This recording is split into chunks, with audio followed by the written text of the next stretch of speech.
Good morning and welcome to America's Home Cooking. I'm going to show you some of the things I've been doing. You know that fruit that I put in the slow cooker? I made a mixed fruit drink. It came out delicious. What I did was I strained it and I added, for the whole amount, I added 6 tablespoons of sugar. It has a lovely flavor. And by the way, I had some. I only got 5 pints because I was having it. It was really very nice. So that's a lovely way of using your peelings of your fruit instead of having to throw them out.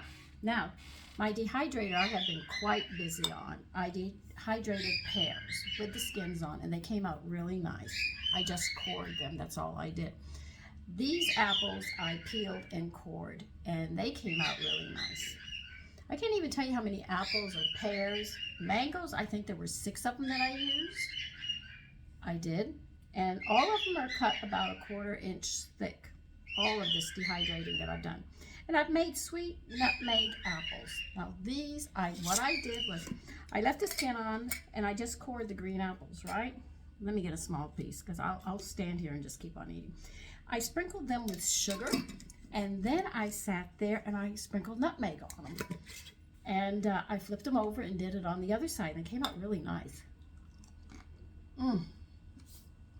Okay. I used 2 bags of lemons. Now, lemons are beautiful. I left the skin on and the white where all the bioflavonoids are. Most people just use the juice or the rind, but the white has all those bioflavonoids that go with the vitamin C. They help the vitamin C keep in your system longer. It'll clean the infection up in the kidneys. And the bioflavonoids make sure that the vitamin C and it goes right back into the system. Now, if you just take vitamin C, as it goes to the kidneys with what's ever bothering you or cold or stuff, it gets flushed out at the same time. I did oranges as well, and the skins and the rinds are on them. And like I said, you can see the white on them, which will actually have those bioflavonoids. Okay.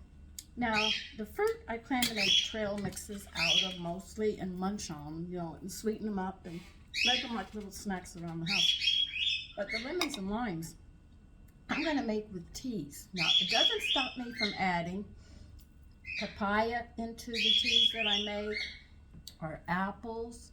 I use them as well as other things. I have, you can take, when spring comes around in summer, I use raspberry leaves and stuff, but I use different combinations. I also use white clover. I use red clover blossoms. I use these things to make these teas. And I also add these in to make sure we always get those bioflavonoids and vitamin C, and it gives it a good flavor.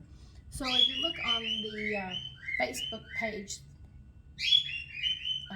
called America's Home Cooking, which is my other page, you will see some of these teas that I make and things that I dehydrate, okay? Because I do put the information about some of the things, what's in them, like when I use white clover. If you go into the guides, you will sit there and see that it talks about chains of cancer cells, and it prevents it. Whereas you see the red clover blossoms, it's used for hormones. And I try to get this information out. I can't always get it on these videos, but I write it there, but both pages work together. But if you want better understanding of why some of these things I do, this is what I do. And I'll be showing you some of the teas that I make as I mix these concoctions up in different teas. But you can also see them on the pages of the dishes. When I take a picture of them, you'll see the glass. It's not always water. You'll see something colorful.